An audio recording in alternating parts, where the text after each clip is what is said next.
Queen Elizabeth II ascended to the throne on the 6th of February 1952, aged just 25 years old. Her Majesty sadly passed away on the 8th of September 2022 at Balmoral Castle in Scotland, aged 96 years old. Queen Elizabeth was the longest-serving British monarch in history, dedicating her life to the service of her subjects for over 70 years. This immersive audio experience is in tribute to Her Majesty and our heartfelt gratitude for her life of service, featuring key moments from her reign and some of her most loved memories. Her Royal Highness Princess Elizabeth, speaking from South Africa on her 21st birthday, marks the occasion with this simple but historic message. I declare before you all that my whole life, whether it be long or short, shall be devoted to your service and to the service of our great imperial family to which we all belong.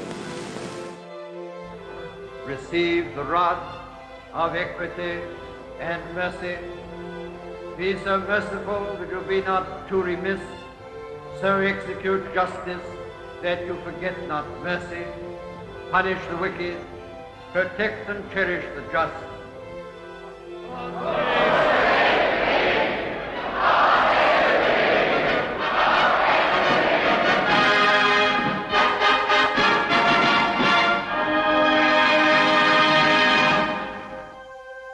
Crown you with a crown of glory and righteousness, that having a right faith and manifold fruit of good works, you may obtain the crown of an everlasting kingdom by the gift of him whose kingdom endureth forever.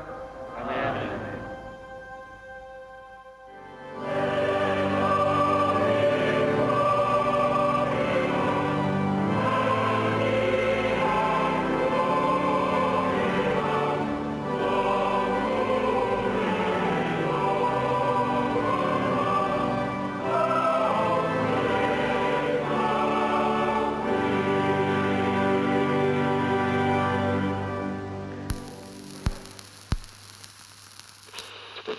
Happy Christmas.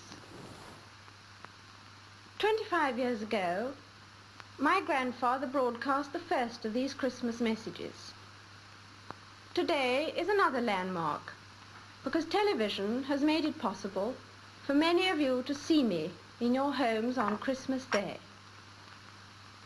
My own family often gather round to watch television, as they are at this moment, and that is how I imagine you now. I very much hope that this new medium will make my Christmas message more personal and direct.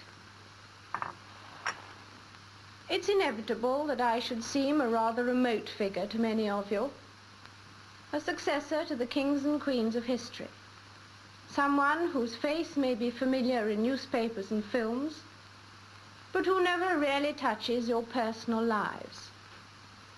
But now, at least for a few minutes, I welcome you to the peace of my own home. That it's possible for some of you to see me today is just another example of the speed at which things are changing all around us. Horse racing was an active passion of Her Majesty the Queen, and she enjoyed great success throughout the years, winning every classic except the Derby at Epsom, celebrating 24 Royal Ascot winners as an owner, including the 2013 World Cup. Esteban might just strike the front. Simonon on the near side. Top trip finishing off well. Esteban has a neck in hand of Simonon. A royal win in the Gold Cup. Esteban has done it. It was no secret that Queen Elizabeth loved animals, particularly dogs, and it is believed that Her Majesty had at least 30 corgis and dorgies throughout her 70-year reign, who all enjoyed pampered lives as royal pets. The dogs would travel around with the Queen if she went to Sandringham in the county of Norfolk or Balmoral in Aberdeenshire, Scotland. They went with her.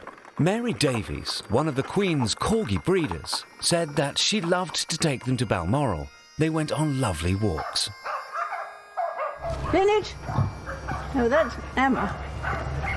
That's mother. daughter, Linnet, Linnet's daughters, brother, Linnet's other children, and those are two different donkeys. Perhaps the most steadfast part of Her Majesty's life was her marriage to Prince Philip. The Queen fell in love with Prince Philip when he was a cadet in the British Royal Navy, and the two were married in 1947. I, Philip. I, Philip. Take thee, Elizabeth Alexandra Mary. Take thee, Elizabeth Alexandra Mary. To my wedded wife. To my wedded wife. To have and to hold. To have and to hold. From this day forward. From this day forward. For better, for worse. For better, for worse. For richer, for poorer. For richer, for poorer. In sickness and in health. In sickness and in health. To love and to cherish. To love and to cherish. Till death us do part. Till death us do part. According to God's holy ordinance. According to God's holy ordinance. And thereto I plight thee my troth. And thereto I plight thee my troth.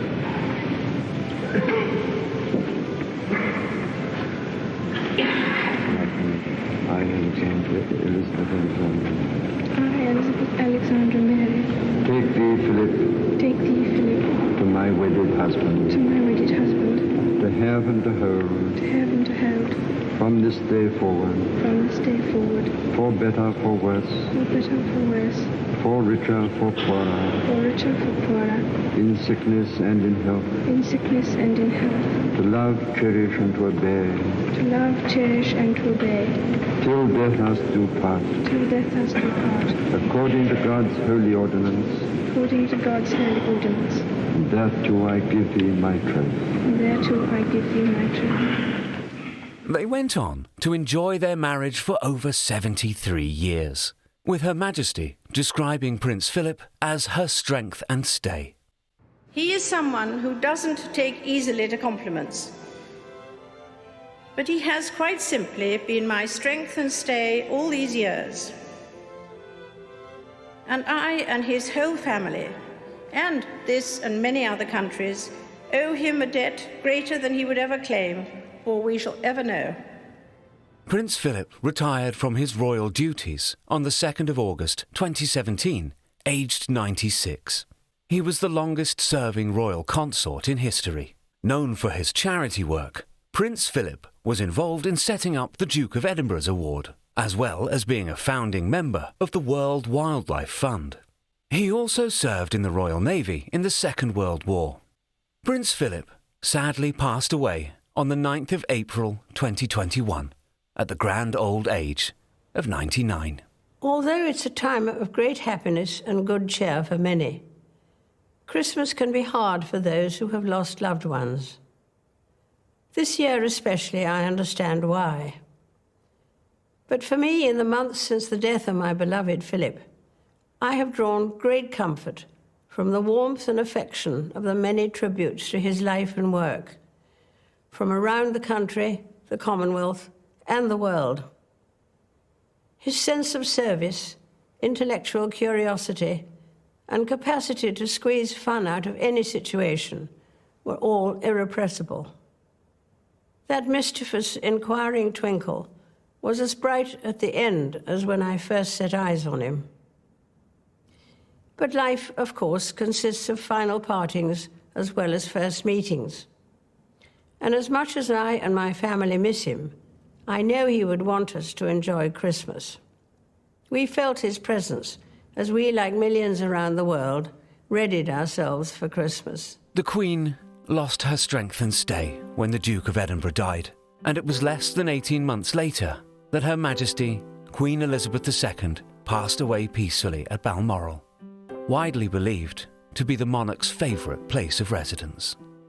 We now welcome King Charles III to the throne, whose initial focus is on leading his family, the nation, the realms and the Commonwealth in mourning for Queen Elizabeth II, of whom we know Her Majesty is immensely proud of, particularly for continuing the efforts of her late husband's leading role in tackling climate change.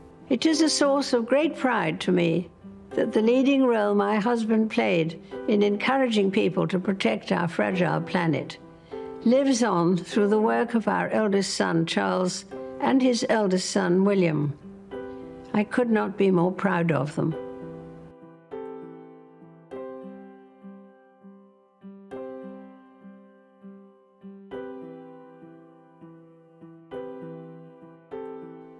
Long live the King.